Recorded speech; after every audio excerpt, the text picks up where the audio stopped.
Now, finally, we will look at animal diversity. And of course, animal diversity we're all familiar with. The basic characteristic of this kingdom, again, are eukaryotic cells, multicellular structure.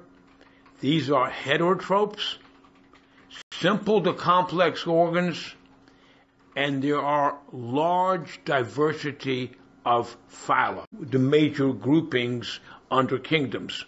Now, when we look at animals, we need to appreciate that there are basic body plans. If we look in the center, we see that the sponge is asymmetrical. There's really no symmetry whatsoever.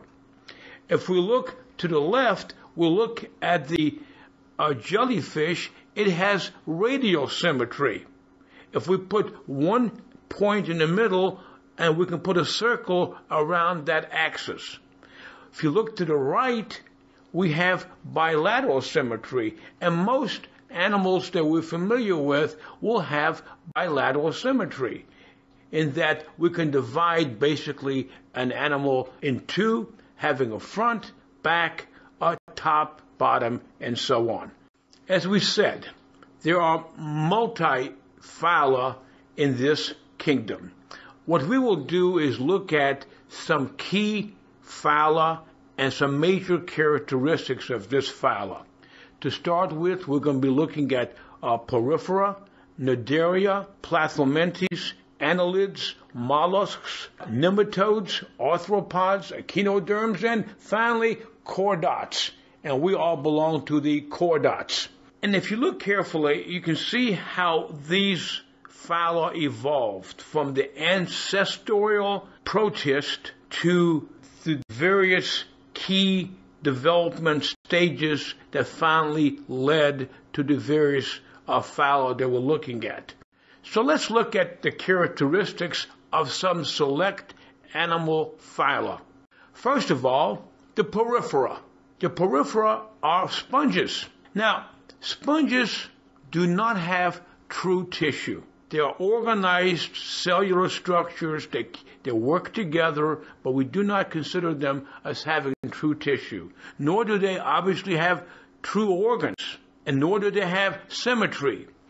We essentially have cells coming together and somehow working in unity to carry out a common function and process. Sponges reproduce by budding and also carry out sexual reproduction. Here we have two examples of sponges. Notice how different they look. Now we're looking at a sponge, and we can see the sponge overall structure. It basically pulls in water from the outside, moves it through layers of cells, and moves it through the overall opening, creating a circular pattern of water circulation that feeds the sponge and eliminates waste. Now we'll go to the Cnidaria. Cnidaria are jellyfish, sea anemones, and as you can imagine, all of these will have radial symmetry. This is the beginning of tissue, and they really have quite complex life cycles that we cannot go into right now. Again, we're looking at some examples of Cnidaria. We're looking at the jellyfish, sea anemones, various coral polyps. On the first sight, these look like plants, but they're not. They have all the characteristics of animal tissue and animal various structures. Just to point out to you the complexity of the life cycle of some of these organisms, you can see that in this case we're looking at the life cycle of a jellyfish. It has two basic forms, various complex structures, sexual reproduction, and so on. Now we will look at the Plathelmintes. The Plathelmintes are flatworms. This is the first level of bilateral symmetry. They truly have a left side and a right side, even though they are small and not very complex. They do form tissue, they form organs, and for the most part, these are hermaphroditic, which means that both male and female sex organs are present on the same organism. A good example of the platformentes would be the parasitic tapeworms, unfortunately, that infect humans, dogs and cats and so on.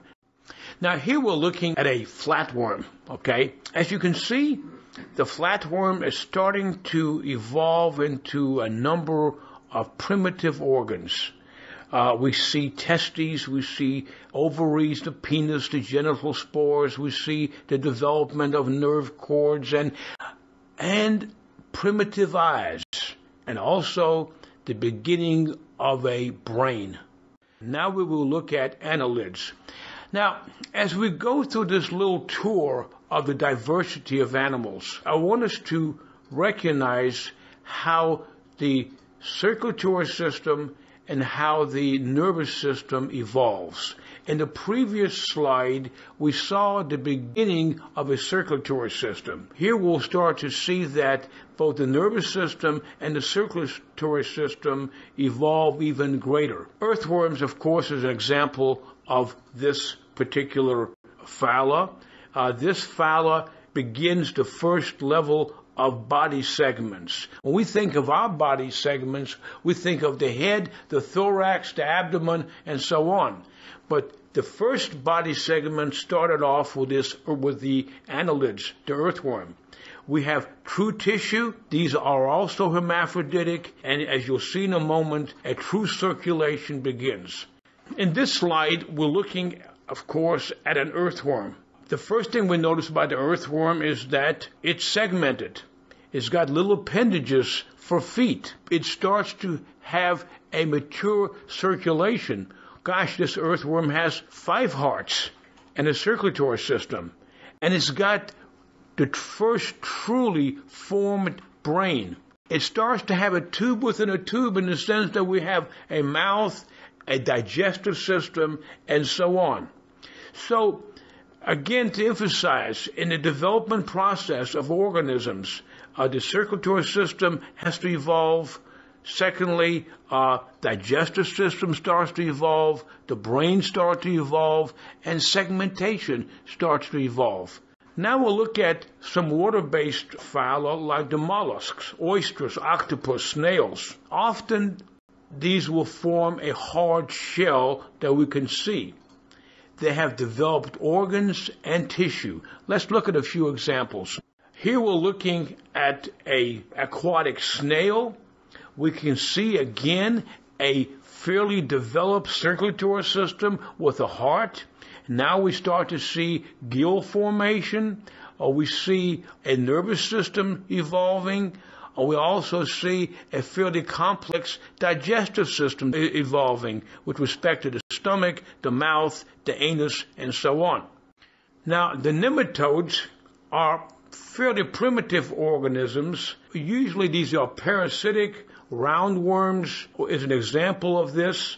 Yet while these are roundworms, of course, they have bilateral symmetry. And this is the first where we start to see male and female development. Now we get to organisms that are quite diverse, referred to as the arthropods.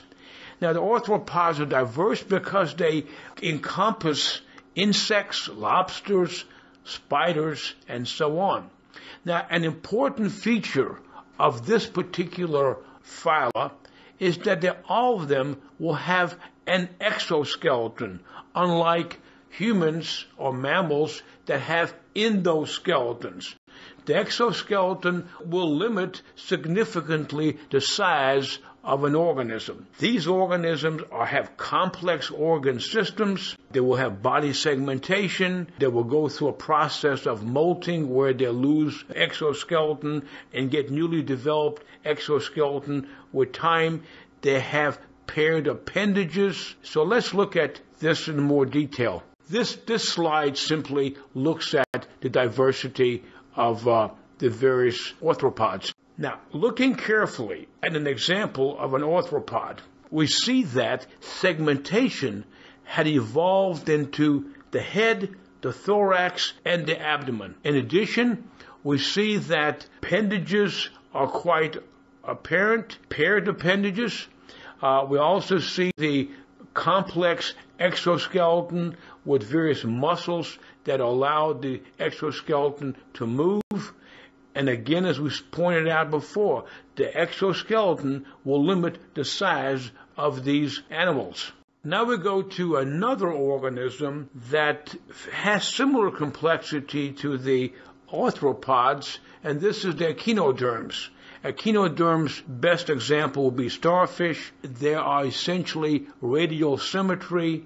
Let's look at a few examples of echinoderms. We'll look at the sea star, the sea cucumber, the sea urchin. Now, if you notice, all of these organisms have radial symmetry. And if we look carefully, we see the complexity of these organisms. They have tiny feet, they have a circulatory system that's quite complex. They have a digestive system that has evolved. They are equipped to be extremely good predators, and they have a rather unique system for getting food and prey. And finally, we're going to get to the chordots. Okay, the chordots are mostly animals with backbones. All of us are familiar with vertebrates. The vertebrates, of course, are animals that have mature backbones, all evolve with notochords, a dorsal nerve cord, and pharyngeal slits during the development process. We will talk a little bit more about each of these structures. There's great diversity from land-based to marine-based. Chordots fall into fish, amphibians, birds, mammals, reptiles.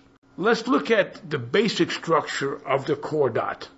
To start with, we have a dorsal nerve cord and a notochord. All chordots during their development process will have both a notochord and a dorsal nerve cord. The dorsal nerve cord, of course, will develop into the spinal cord. In addition, you see pharyngeal slits. All organisms, including humans, evolve first from pharyngeal slits. In fish, these pharyngeal slits will develop into gills. In humans, these pharyngeal slits will develop, of course, into lungs.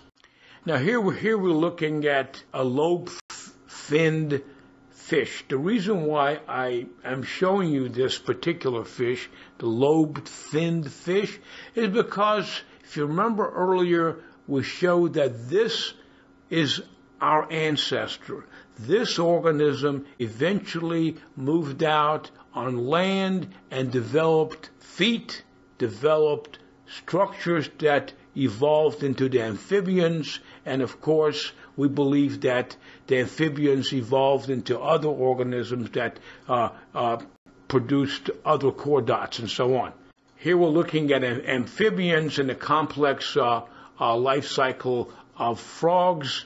Again, the diversity of animals are great depending on their particular evolutionary path that they took.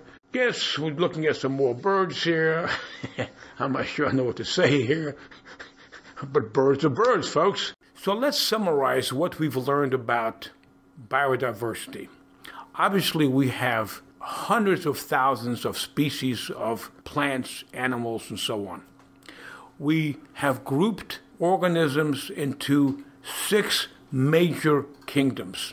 In the evolution of life, we recognize that all of life have a common genetic code. We also recognize that in the evolution of life, different organisms competed, sometimes very effectively, to occupy a given niche. In this particular chapter, we finished with the animal kingdom.